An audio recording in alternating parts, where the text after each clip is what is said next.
here's more wrestling news for October 7th, 2021.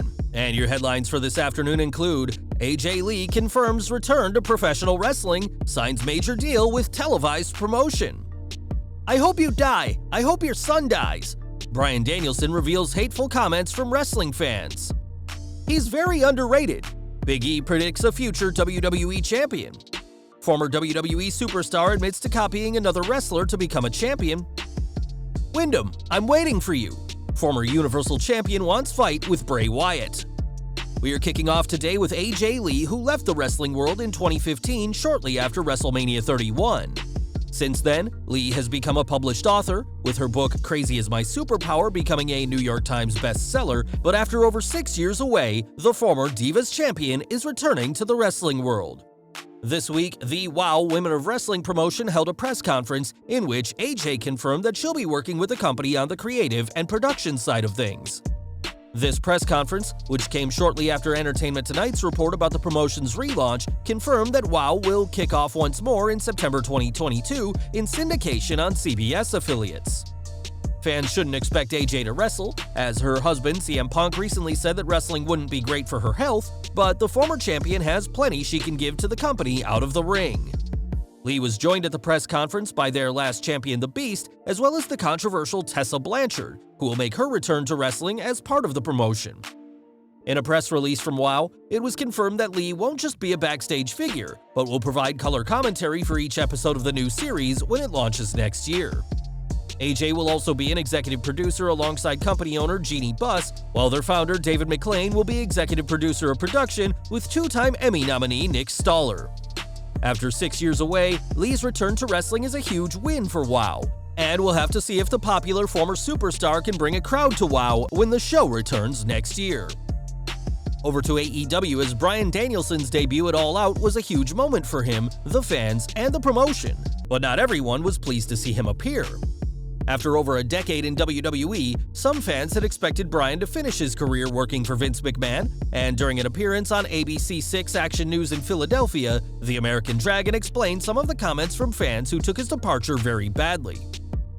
The worst ones would be like sending death threats to me on Instagram, or not death threats, but I hope you die, or I hope your son dies, or something like that. But that's the small minority. I think wrestling fans, for the most part, are great people and great humans. The former WWE World Champion added that these fans have a distrust for him due to him joining AEW, and added that he reacted calmly in providing the reason why fans feel betrayed. These ugly comments represent just a small minority of wrestling fans, but it's sad to see Danielson had to deal with them at all. And despite these comments, Bryan's career will continue to flourish in All Elite Wrestling. Later this month, WWE will return to Saudi Arabia for the first time in over a year for their annual Crown Jewel event. Although the show is just weeks away, it doesn't have the same build as regular pay-per-views, as WWE are aware that these glorified house shows aren't watched by many fans. This is something WWE knows all too well, and on his Mat Men Pro Wrestling podcast, Andrew Zarian reported that WWE want to change that and make their Saudi shows feel like events fans want to see.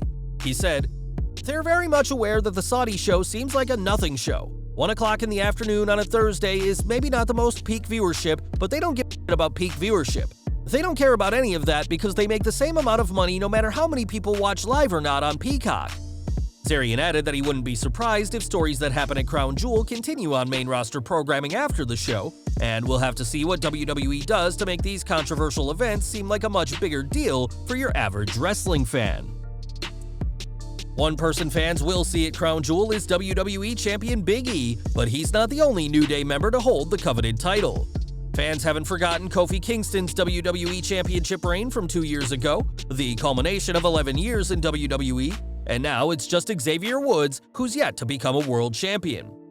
Speaking to comicbook.com, Big E was asked about Woods possibly completing the trifecta of New Day World Champions and has every faith in the 35-year-old superstar. He said, "He's a guy who's still underrated, still very underrated. I think he has all the tools. I think it's just a matter of changing perception and getting him the opportunities that he deserves to be pushed more, to be given that opportunity. I think he's incredible in the ring." Big E went on to praise Woods' Hell in a Cell match with Bobby Lashley earlier this year, and that winning the King of the Ring tournament could kickstart a change in direction for his friend. Woods has been adamant for months, even before WWE announced the tournament, that he will be the King of the Ring, and winning the tournament could certainly push the up-up-down-down gamer to the next level in his career.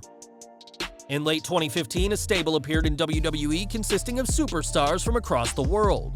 Called the League of Nations, the team of Rusev, Alberto Del Rio, Bad News Barrett, and Sheamus looked impressive on paper but accomplished little before splitting in 2016. In the half a decade since then, the group hasn't reunited, but that nearly happened with some brand new members. Speaking to Chris Hero on High Spots, former WWE superstar Mojo Rawley revealed he was supposed to be part of the new League of Nations, serving as the group's mouthpiece. This new league would have featured Cesaro and Shinsuke Nakamura, but plans changed when Rob Gronkowski signed, and Mojo instead began working with his real-life pal. By the time Gronkowski left WWE, the League of Nations idea had been dropped, and Rawley would be released by the company in April 2021. Since then, Rawley hasn't wrestled anywhere, but recently scored a role with TMZ Sports, and the 2020 League of Nations is one of the company's many what-if stories that never made it to TV. Back to the present, as Lana was released from her lucrative contract this year, all part of Nick Khan's never-ending efforts to cut the budget. Despite support from the fans, Lana never managed to win a title during her WWE tenure, but that wasn't for lack of trying by the ravishing Russian. Speaking at the East Coast autograph auctions, Lana explained that she tried everything to become a champion, including imitating a much more decorated superstar. As she explained, "I felt like if I could bulk up and look like Charlotte Flair, then maybe I could become champion. Unfortunately, it didn't work out for me. You know, not everyone can be genetically superior and also have a famous father that is a 16-time champion." Since Lana's release in June this year, Flair has added 2 more women's title reigns to her already impressive resume, and perhaps the ravishing Russian will have better luck if she joins AEW as expected, especially now that the company has the brand new TBS title. And we're ending today with Bray Wyatt, who was also released this year, in a baffling decision by WWE given how popular The Fiend was. Wyatt hasn't wrestled since his release in late July, 1 month after they released his former protege Braun Strowman, and now the pair might be getting back in the ring. That's at least what Strowman wants, as in an interview with Control Your Narrative, the former Universal Champion called out The Fiend, saying, "Windham, I'm waiting for you, brother." This match has already happened in WWE, but it'd no doubt be a huge deal outside the company, as fans eagerly await either man to sign with another promotion.